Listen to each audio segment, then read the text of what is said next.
Buenas! Estou aqui com o Gabriel Jacinto, estamos estamos na confraria Dom José, que é um lugar gostoso para tomar um café aqui, tem chá da tarde, tem um café da manhã. Sabe que eu costumo vir com um amigo meu tomar café de vez em quando aqui no domingo, café da manhã. É gostoso, um lugar gostoso aqui no Canal 4. E hoje a gente vai falar sobre terceirização. Estamos discutindo muito no Brasil esse assunto por conta das mudanças que o governo está propondo. E eu convidei o Gabriel para esclarecer para a gente os pontos positivos e os pontos negativos dessas mudanças. Acompanhe.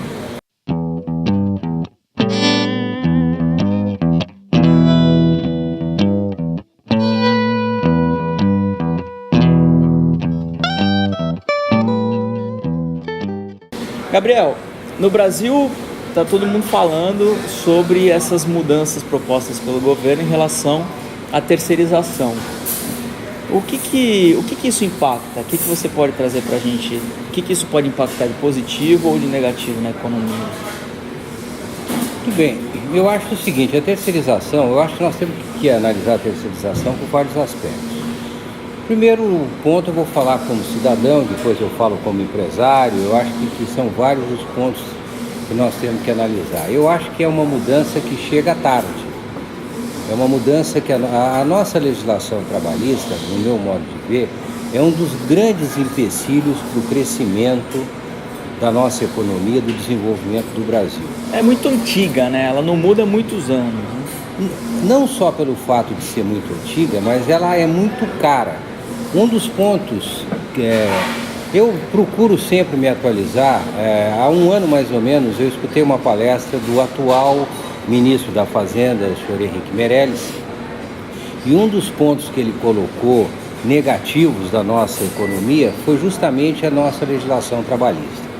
Então eu vejo que vamos analisar pelo lado positivo. A terceirização, ela consegue, em primeiro lugar, né? Ela não vai tirar o emprego de ninguém, ela não vai tirar o direito trabalhista de ninguém, porque nada impede de você terceirizar. Um exemplo que nós comentávamos aqui rapidamente sobre a área de informática. A área de informática praticamente ela é toda quase terceirizada. Com essa legislação, eu acho que a grande vantagem é que vai delimitar ou vai simplesmente eliminar o risco do empresário que muitas vezes terceirizava, e o próprio terceirizado vai ter muito mais garantias que anteriormente ele não tinha. Então, no meu modo de ver, o lado da economia sai ganhando. Os sindicatos, que existe hoje essa propaganda na televisão dizendo que a sociedade vai perder todos os direitos adquiridos, não entendo dessa maneira. Existe efetivamente uma falta de competitividade pela falta de produção, um aspecto positivo para nós comentarmos. Todas as vezes, uma empresa como a minha de contabilidade, muitas vezes a área de informática, ela não é utilizada todos os dias, então cabe perfeitamente, não só na minha empresa como em qualquer outra empresa, a terceirização da área de informática. Então eu estou dando exemplos.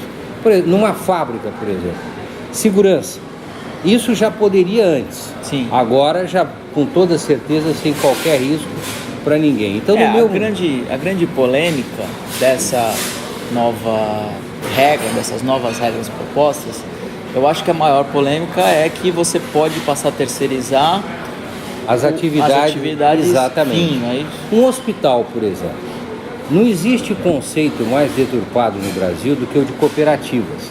Então as cooperativas muitas vezes, quando elas são mal elaboradas, mal constituídas, apresentam um risco trabalhista para quem contrata de uma forma muito grande. Então eu vejo que a terceirização, ela vem a regulamentar, eliminar risco, e os empregados vão conseguir manter todos os direitos. E na minha opinião, vão poder até ganhar mais, porque muitas vezes uma empresa terceirizada, especialista num determinado assunto, vai poder treinar muito mais as pessoas, porque existem algumas atividades, vamos imaginar, você tem pico de atividade. Existem alguns setores onde você não trabalha todo o tempo. E a empresa muitas vezes mantinha uma estrutura para trabalhar parcialmente durante um ano, é isso que eu quero colocar.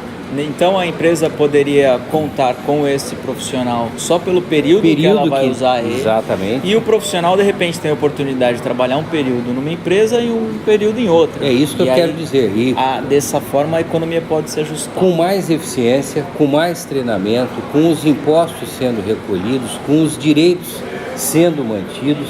Então eu vejo que muitas vezes a minha opinião é uma opinião como um pequeno empresário, como um profissional da área contábil.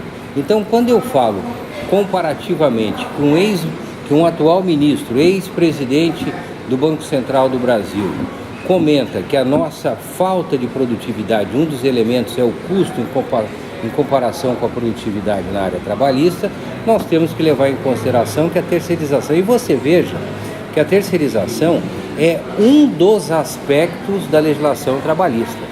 Então o governo brasileiro ainda está trabalhando no sentido de instituir outras mudanças que trarão a nossa economia mais competitiva. Então eu vejo que a terceirização ela chega no momento muito próprio, chega no momento para tranquilizar o empresário, tranquilizar os empregados, a sociedade de uma forma geral, e eu não vejo ninguém perdendo com esse conceito, sinceramente falando. Então se a gente for olhar pela uma visão macro do empreendedorismo, possivelmente pode ser bom para os empreendedores, para todo o mercado de uma forma geral. Para todos de uma forma geral.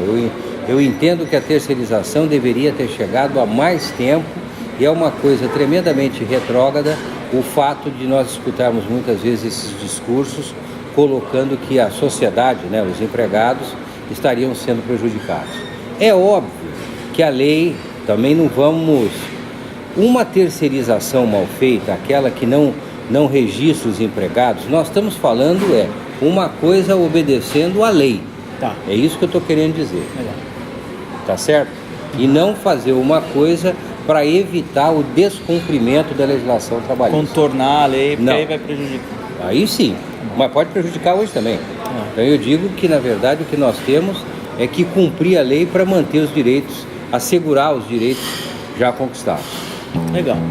Gostou do vídeo? Se inscreva no canal e acompanhe os próximos. Valeu!